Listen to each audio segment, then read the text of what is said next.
Hello, Believe Nation. Welcome to another edition of the Evan Carmichael Show. I am your host, Evan Carmichael. I believe in entrepreneurs, and this show is all about turning your business and turning your dreams into a success. I'm super excited to be back. It's been a while since my last show. I went on a vacation to Disney World with the fam and just got back. And I'm in a new time slot. It messed me up. I was dialing in at 11. I was all excited to go for the show and like, oh, I still have another hour for the next show. Super excited to have my old producer, Danela Bach, just for this episode. Amazing to work with you again, and welcoming my new producer, Shanana, in for a guest appearance today. It's our first time working together, so I'm super pumped about that as well. Hello, guys. So today, a super important episode, I want to talk about managing your time. Time management is one of the biggest issues that entrepreneurs face. You know, we're working 80, 100-hour weeks trying to get our businesses off the ground. And you guys know, for those of you who have a business and are listening, you know how hard it is to run a company, and it's one of the hardest things you're ever going to do in your life, and hopefully also one of the most rewarding. And what I found was I was doing so much work, putting in so many hours, and was getting frustrated with not getting the results that I was looking for. You know, everything I had done up to that point in my life before starting my first business, I knew if I put more time in it, I'd get more results. And here I was putting all this time and energy in, and I'm not getting any results. What's happening? It's the biggest knock on your self-confidence and your pride. So then I discovered a few secrets of time management that really helped change my life and change my business. And today's show is all about sharing that with you. And hopefully you can take some of those lessons back and apply it to your schedule and your business to start achieving more results. All right, let's get to the tips. The first one that I want to share is called chunking your time. Okay, the magic solution to doing all of the same tasks that you're currently doing, but spending half the time doing them, is chunking your time. And the idea behind chunking is you do common tasks together instead of as they arise. See, a lot of entrepreneurs and most entrepreneurs, we're just in default reaction mode. You know, somebody sends us an email, we respond. Somebody calls us, we respond. And we're constantly just jumping from one thing to another and putting out fires, and it doesn't give us the time we need to focus on the bigger picture stuff. If all you're doing is running around putting out fires and you don't have time to focus on that big stuff, then you're never going to build a highly successful business. So you have to chunk your time. And what I mean by that is, anything that you do multiple times per day, I want you to do once per day. So think about email. Instead of being distracted all day long by email, do email once per day. Any task that you're used to doing multiple times per week, you do once per week. So example could be meeting people. If you have meetings, instead of running all over your city, meeting people after person, and losing all that time in travel, have it all on one day per week. And anything you do multiple times per month, you do once per month. So you get the picture. Some people now, you know, and this may be you, some people pride themselves on being multitaskers, right? Like it's a badge of honor to be a multitasker. And that used to be me, right? I could take it all on, give it to me, I'm going to work hard, I got it all. But the thing is, multitasking, it doesn't work as you get into higher level work. Okay? If you're doing admin, boring, mundane, easy stuff, then it's easy to switch between tasks. But when you start working on the bigger picture stuff, which you need to do to grow your business, that higher level stuff, multitasking doesn't work because you lose too much time switching. Okay, so I want you to think about how you can chunk your time, do multiple things. Anything you used to do multiple times per day, once a day, multiple times per week, once a week, it'll dramatically change how you look at your schedule and improve your productivity. I have Stacy on the line. Stacy, where are you from and how can I help? Hi, it's Stacy. I'm from Virginia. Can you hear me? Welcome aboard. What's going on? Okay, great. I understand you got to work hard, but work smart. I understand that concept. I also understand you're only as good as the people that you have around you. I'm lucky enough to have good people around me. I only have like one employee, but he was my fiance's friend, so he makes sure I don't fail. My problem as a businesswoman is being taken seriously by the men in the workforce. I'm having a difficult time. I have to get Rick to hire contractors to do repairs on my building because if they see a woman there, I don't get the regular prices that the men would get. Everything is always ballooned out of proportion. This weekend, for example, I was bullied by a builder, literally bullied, where I had to call the police to ask for help. Because this guy, what had happened was I had contracted him. I was going to hire him. I put the bid out for a couple of people to fix my sidewalk where grass had eaten away at my sidewalk and created a hazard where people could trip. So I wanted to get that fixed. So since Rick handled all the stuff because my pipes had burst, he handled all that stuff, got it all taken care of. I thought, oh, this is something that I can do. Stacy can call a mason and have him come in here and fix the sidewalk. Well, I thought that's what I could do. Unfortunately, when I called this guy, I called a couple, and I went with the cheapest price, and that was my first mistake there. So I went with the cheapest price, and I agreed to take the guy and let him fix the sidewalk. He called me and told me that he couldn't come in that day because it was raining that day, so he can't work and lay concrete in the rain. And I understood that, but the day that he called me, it wasn't raining. So I called him back and I told him, well, it's going to rain until Sunday. So, you only have a window of 3 days to actually do the work. And when I called him back, I could tell that he was drunk. And he was in the process of making a drug buy because I heard him ask the guy for some crack. You're dealing with some shady guys here. But Stacey... No, he gave me his license. He gave me his insurance stuff. He gave me all the proper stuff. It's just that I caught him with his guard down. And when I called him back to tell him about the weather, he sounded like he was at a bar drunk, and I overheard him talking about drugs. This is going to get better when you start changing your mindset. See, I had the same problem when I was first getting started. I wasn't a woman, but I felt I was too young to be able to sell to these guys. I was 19 years old trying to sell my product to people 3 times my age, and it was my mindset. And it wasn't until I realized that I got to stand up for myself and that I'm good at what I do and I am a business owner and I have to believe in myself that they started to respect me, right? When you respect yourself to a higher level, then other people will respect you. And you're going to have contractors who will try to walk all over you, whether you're a woman or a guy. I built my own house from scratch, and I had contractors try to bully me and tell me that I had no idea what I was talking about because I wasn't in the industry. Nelson Mandela, when he went to prison, he refused to talk to anybody unless they acknowledged him by Mr. Mandela. And the guards started calling him Mr. Mandela because he had that self-confidence and he commanded the respect. So it has nothing to do with your race, with your sex, with your age. It's can you command respect? And it starts with you respecting yourself enough. So you got to increase the level of your own respect for yourself and command that from other people. It's not that this guy's a crook and a crackhead. Does that have anything to do with it? I have a difficult time buying a car as a woman. It's difficult for a woman to buy a car. It's difficult for us to get repairs done. It's difficult for us to get repairs done on our properties because we are not respected and we always will get a different price and will be treated differently than a man is treated. As soon as I told him my business partner was going to be handling it, then it was a whole different story. I mean, this guy really sent me texts cursing me out, acting like a madman for 3 days because I refused to let him take the job. I'm not going to have a drunk work on my historic building. I don't give a shit who you are. Stacey, you started talking about this. You started this call off saying, hey, it's important to have good people around you, and you have that one guy, your fiance's friend.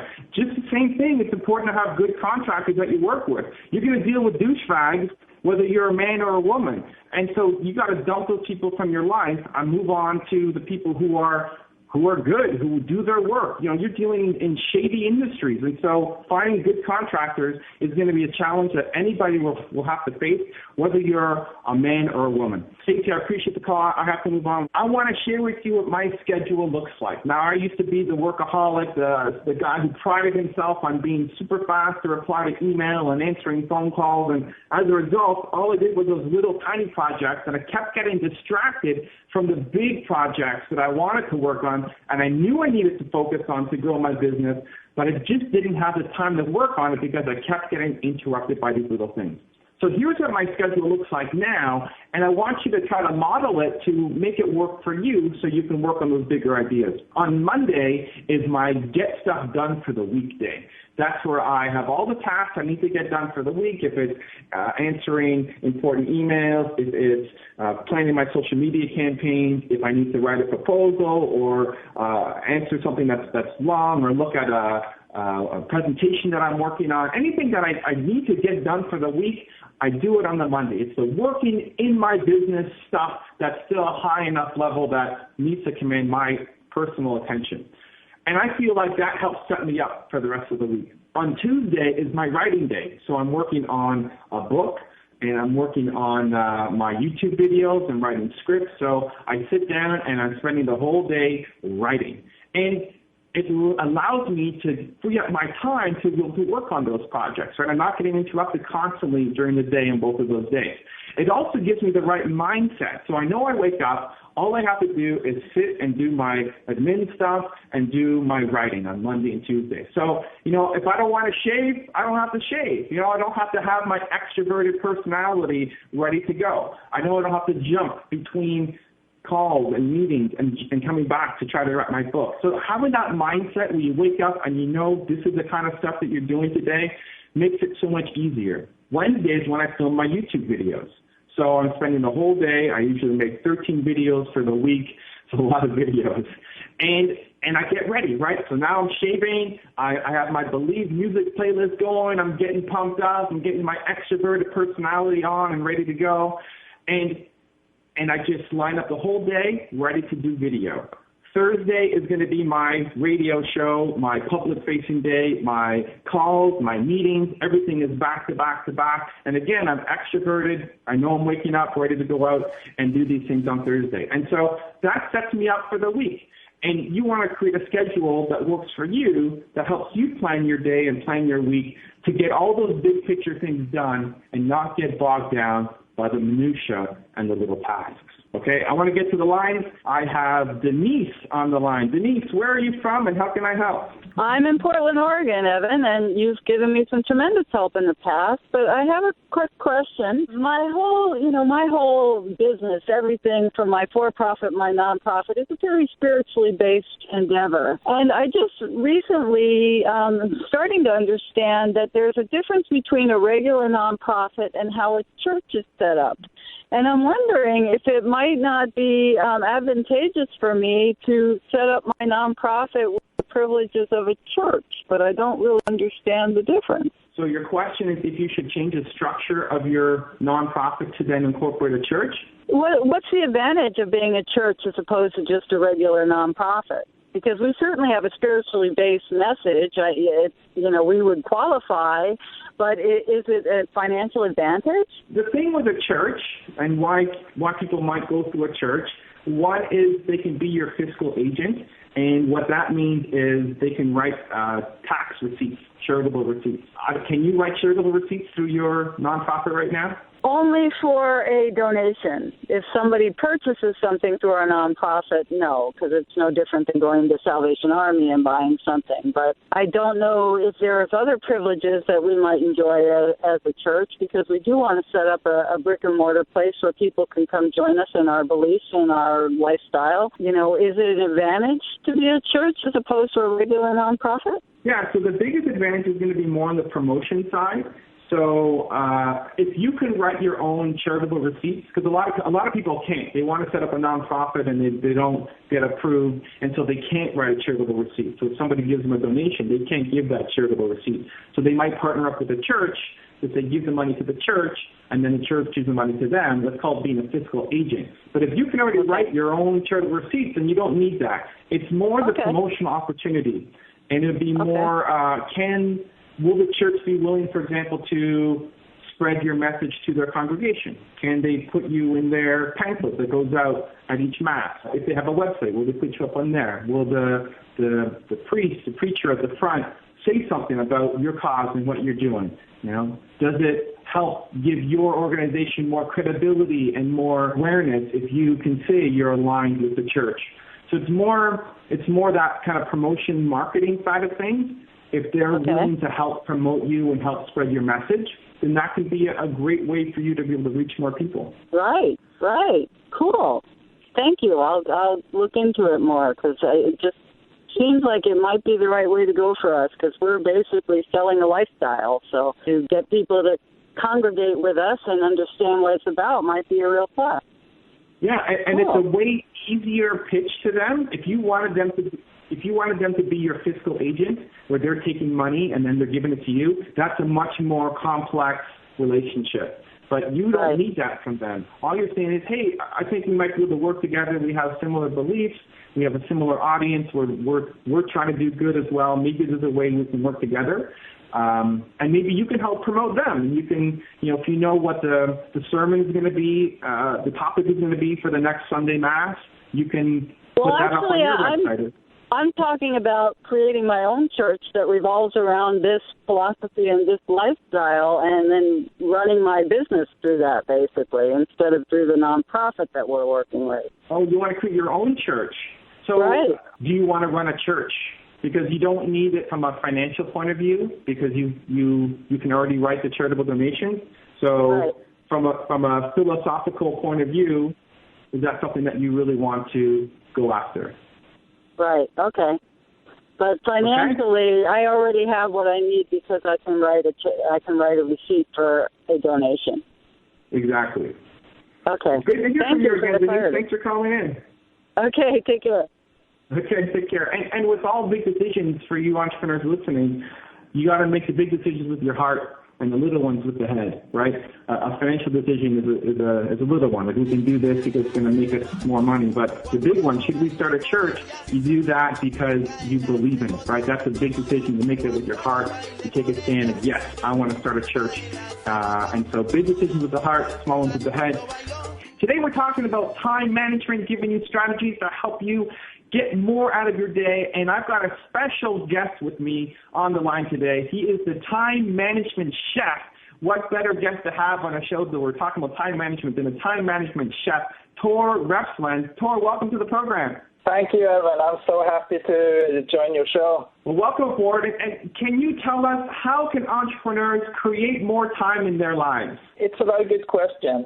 There are many ways to create more time in your life, but basically the best tip that I have been using several years to optimize is actually to use a system. And in order to use that system, I use a master to-do list, because it's crucial that you have all your to-do tasks collected in one master to-do list. And the most important thing with having a master to-do list is to, of course, collect all your tasks in one list, because if you have several lists, you will lose track of the tasks, so it's very important to just have one list. And after you have collected all your tasks in one to-do list, you should use the ABCDE system in order to prioritize the tasks. Have you heard about that method, Evan? No, I haven't. So it basically says that when you're prioritizing your to-do tasks, an A task is a task you should complete today. If not, it would give you serious consequences. A B task is a task that you should do today. If you don't complete it today, it will give you mild consequences. And a C task is a task that you doesn't really matter whether you do it today or not, so it's like whatever. And D stands for delegate. Those are tasks you, of course, just delegate to other people. And E stands for eliminate. Those are tasks you never do. So basically what you want to do, you want to identify your most important tasks, and you want to start and complete all your A tasks before you start on your B tasks, and you will start and complete your B tasks before you start on your C tasks. So do you wake up every day and look at your master to-do list and then assign A, B, C to the tasks? Yes, that's correct. So I've been studying time management for quite a long time, and I've been learning from the experts, and I have been testing this system for a long time. And I usually try to plan my schedule a week in advance. Every Sunday I look at my to-do list, and I just schedule my tasks 1 week in advance. And then when it comes to the next day, I will also just take a quick review at the tasks the night before and in the morning. So basically, let's say it's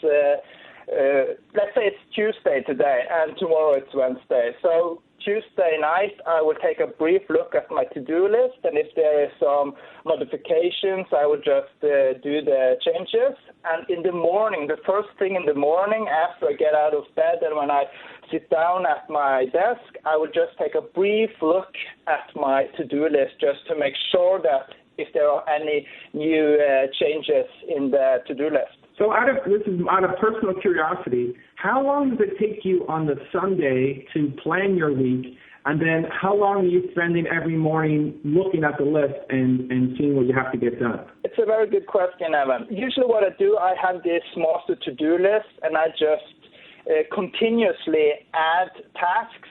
So when I look at it at a Sunday, I may use maybe not more than 30 minutes, because all the tasks are on the to-do list, so I kind of just rearrange the importance of the tasks. And then when I look at it in the morning, I spend maybe 5 to 10 minutes to just review the to-do list before I start on my most important tasks. Got it. I mean, how do you handle, and this happens a lot with entrepreneurs, how do you handle the crisis that comes, the last minute thing that changes your schedule and you couldn't forecast it from Sunday, but now you've got to deal with this thing? How do you factor that in? Very good question, Evan. So as we all know, there will always keep continuously to fall new to do tasks down in our lap all the time.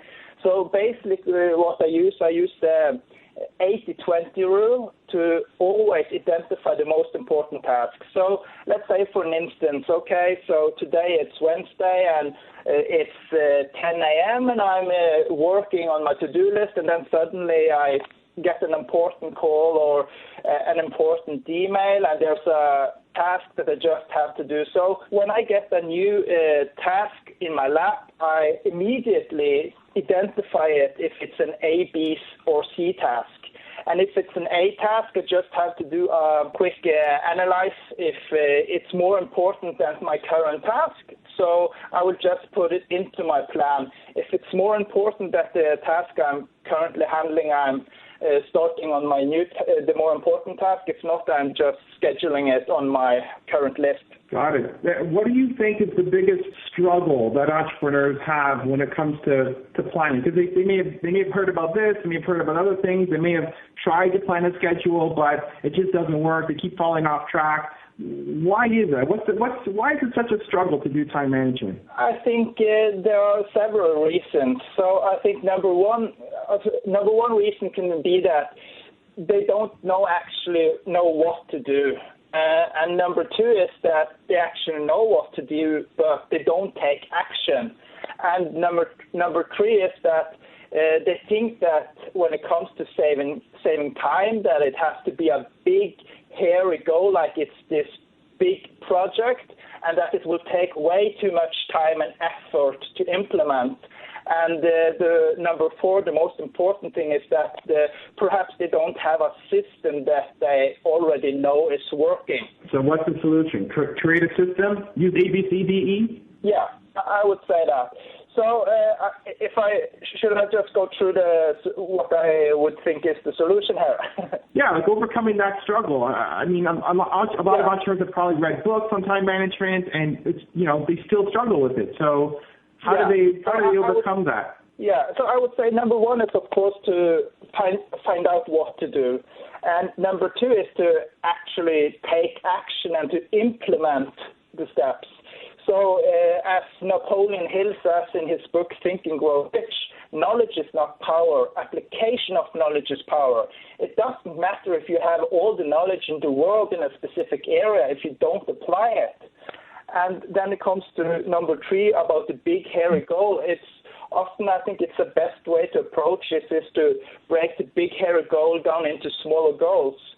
So let's say if I said I could help you save 182.5 hours each year, you think that it might sound a bit unrealistic.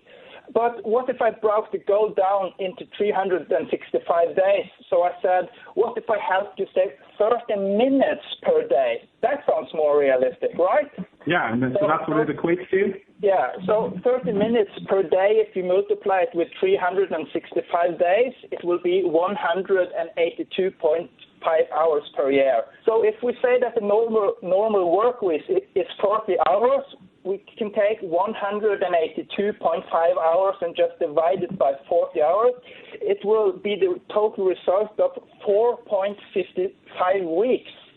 So by only saving 30 minutes per day, you'll actually be able to get 4.5 work week more per year. And if you spend that time wisely, imagine what you could do with your life and business. It's awesome. That's a lot of time.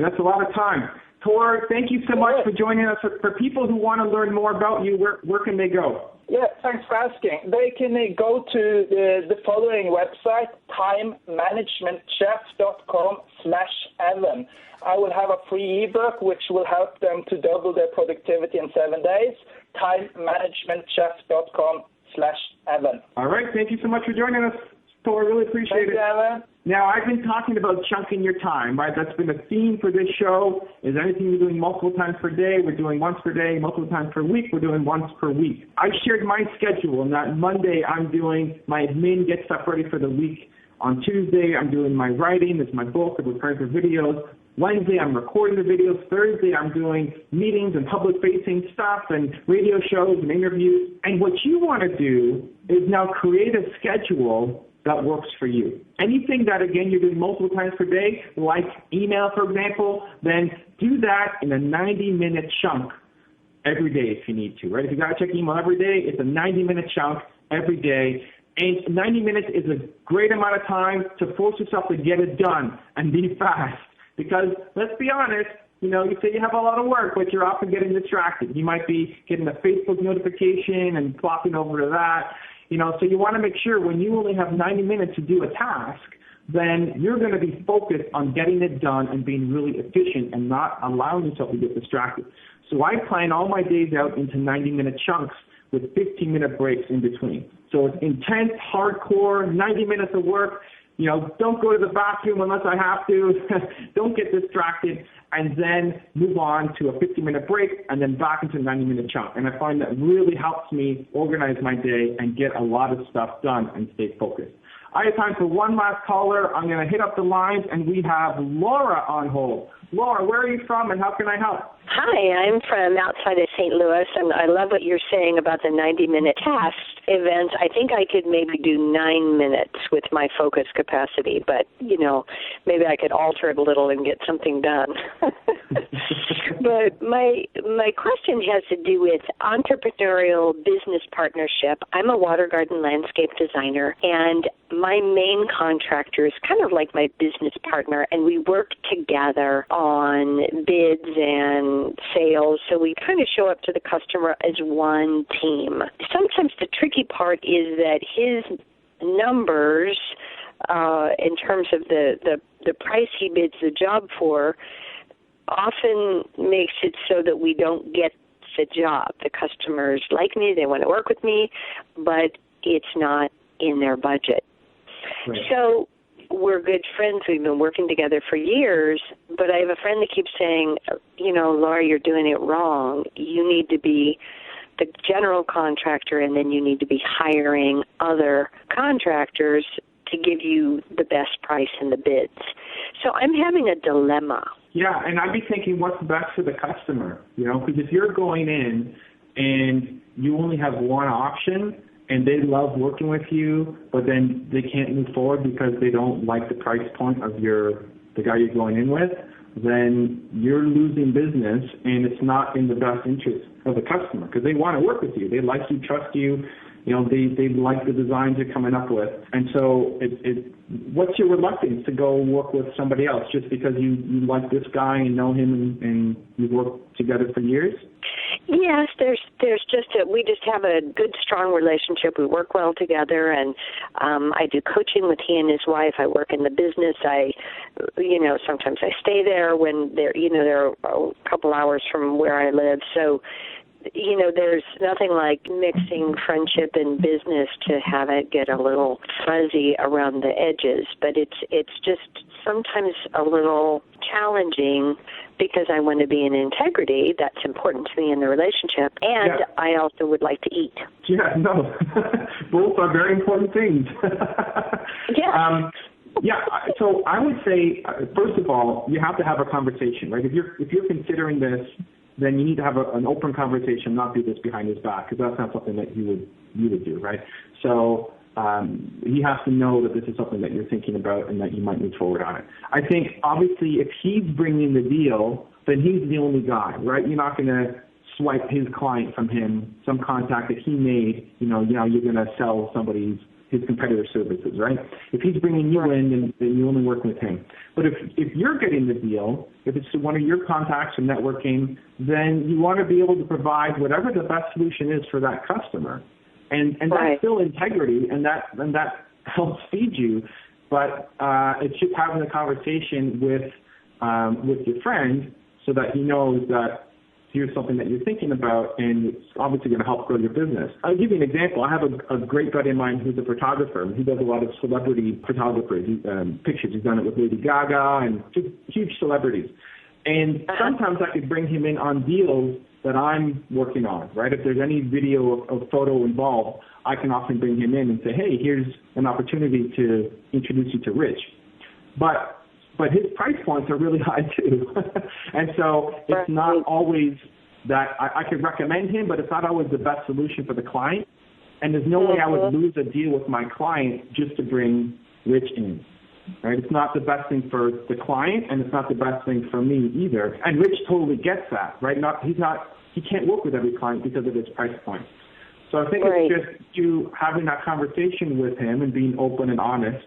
And those aren't clients you want to work with anyway, right? Like, they can't afford him. You're losing the deal anyway, but you can work with them. And so there shouldn't be an issue. You can still say, I'm going to recommend you, but if they can't afford it, then I'm going to try to give them another option, somebody who's maybe a little bit more affordable. I think I think that's great, and it's and the other tricky factor is that 6 months ago, or a little over 6 months ago, he came down with a brain tumor and then had surgery and radiation, and so he's doing great, doing fine. MRIs look good, but he's just fuzzy, and so he needs me even more now than what he did in the past. We're just running out of time. I got to let you go at that. But I think it's still that he shouldn't be hurt. He shouldn't be offended if you approach it with and still be a friend. It doesn't mean you're not being a friend to him anymore. You're still being a friend to him, but at the same time, you're protecting your interests and still being a good entrepreneur at the same time. That's great. Thank you so much for calling in. Much. Thank you, everybody. Great show. We'll see you in a month. Thank you, Danela and Shanana. You guys are awesome. Stay tuned. Continue to believe, and I'll see you soon.